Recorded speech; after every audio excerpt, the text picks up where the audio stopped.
করুন। প্রথম দোয়াটি হচ্ছে রব্বি হাবলি মিনাস সলিহিন, ইব্রাহিম আলাইহিস সালামের দোয়া, হে আল্লাহ আপনি আমাকে নেককার সন্তান দিন।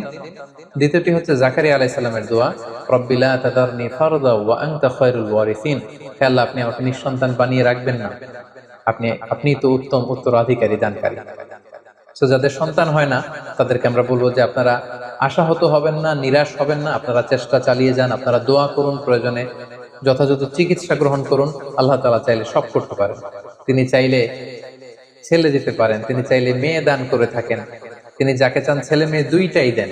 আবার কাউকে চাইলে পরীক্ষার অংশ হিসেবে তাদেরকে নিঃসন্তান বানিয়ে রাখেন। সো আমরা সবসময় হোপফুল থাকবো, নেভার লুজ হোপ, কখনো হতাশ হওয়া যাবে না।